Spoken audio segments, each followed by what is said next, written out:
గత వైసీపీ ప్రభుత్వం హయాంలో నిర్వహించిన ఆడుదాం ఆంధ్ర కార్యక్రమంపై చేపట్టిన విజిలెన్స్ విచారణ ముగిసింది. నేడు ప్రభుత్వానికి నివేదిక అందించబోతున్నారు విజిలెన్స్ అధికారులు. 119 కోట్ల రూపాయల వ్యయంతో ఆడుదాం ఆంధ్ర నిర్వహించింది గత వైసీపీ గవర్నమెంట్.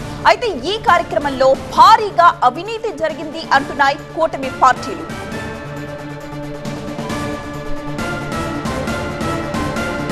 గత వైసీపీ ప్రభుత్వ హయాంలో నిర్వహించిన ఆడుదాం ఆంధ్ర కార్యక్రమంపై చేపట్టిన విజిలెన్స్ విచారణ ముగిసింది. నేడు ప్రభుత్వానికి ఆ నివేదికను సమర్పించబోతున్నారు విజిలెన్స్ అధికారులు.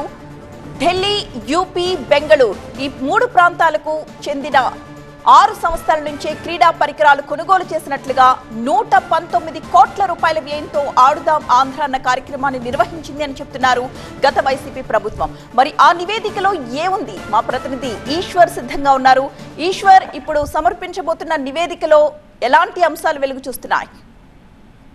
గత ప్రభుత్వంలో చోటు చేసుకున్న పలు అక్రమాలపై ఆరోపిస్తున్న కూటమి ప్రభుత్వం అనేక వాటిపైన విచారణ చేపట్టింది. ప్రధానంగా లిక్కర్ స్కామ్ తో పాటు శాండ్, అలాగే ఖనిజాలకు సంబంధించిన వ్యవహారాలపైన ఇప్పటికే వాటిపైన ఇప్పటికే విచారణ పూర్తి చేసి నివేదిక సమర్పించింది. తాజాగా ఆడుదాం ఆంధ్ర కార్యక్రమం పైన ఈ రోజు విజిలెన్స్ డిపార్ట్మెంట్ నివేదిక సమర్పించబోతోంది. ఇందులో చాలా కీలకంగా వాళ్ళు ఫిర్యాదు చేస్తుంది ఏంటంటే 119 కోట్లలో భారీగా అక్రమాలు జరిగాయన్నది ప్రధాన అభియోగం. అందులో ప్రత్యేకించి 37 కోట్లతో క్రీడా పరికరాల కొనుగోలులో కమిషన్ల వ్యవహారం నడిచింది. అదే సమయంలో కొన్ని సెలెక్టెడ్ గా అందరికీ ఇవ్వకుండా అండ్ గ్లోబల్ టెండర్స్ గా పిలవకుండా కేవలం ఢిల్లీ, ఉత్తరప్రదేశ్, బెంగళూరు సంబంధించిన ప్రాంతాలకి 6 సంస్థల నుంచి ఈ క్రీడా పరికరాలు కొనుగోలు చేశారు. ఇవి నాణ్యత లేకపోయాయి. దీంట్లో ఆడుతున్న క్రికెట్ ఆడడం మొదలుపెట్టిన వెంటనే బ్యాట్లు విరిగిపోయాయి అన్నది మరొక అనుమానాలు వాటిపైన వ్యక్తం చేస్తూ కూటమి ఎమ్మెల్యేలు మొదటి నుంచి ఆ శాఖ మంత్రి రోజా, అలాగే అప్పటి శాప్ చైర్మన్ బైరెడ్డి సిద్ధార్థ పైన ఆరోపణలు చేస్తూ వస్తున్నారు. తాజాగా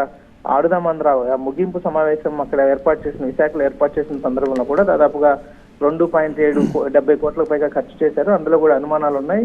అందులో 45 లక్షలకు పైగా వాళ్ళకి వసతి కల్పించినట్టు, 65 లక్షలకి భోజనాలు ఖర్చు చూపించినట్టుగా వాళ్ళు అందులో చాలా అనుమానాలు వ్యక్తం చేస్తున్నట్టుగా క్రీడా సంబంధించిన పార్టీ ఎమ్మెల్యేలు కావచ్చు, కూటమి ఎమ్మెల్యేలు కావచ్చు, కూటమి నేతలు ఆరోపిస్తూ వస్తున్నారు. దీనిపైన విజిలెన్స్ దాదాపు 40 కోట్ల మేర అక్రమాలు జరిగినట్టుగా నిర్ధారించినట్టుగా సమాచారం ఉంది. ఈ రోజు విజిలెన్స్ నివేదిక ప్రభుత్వానికి అందజేయనుంది. ఆ తర్వాత ప్రభుత్వం ఎలాంటి నిర్ణయం తీసుకోబోతుందో అన్న ఆసక్తి అందరిలో నెలకొంది. ఇందులో ప్రధానంగా అప్పట్లో క్రీడా మంత్రి రోజా, అలాగే బైరెడ్డి సిద్ధార్థ్ శాప్ చైర్మన్ పైన ఆరోపణలు రావడం, దానిపైన విచారణ నివేదిక ఇస్తుండడంతో కొంత ఆసక్తికరమైన పరిణామం నెలకొంది.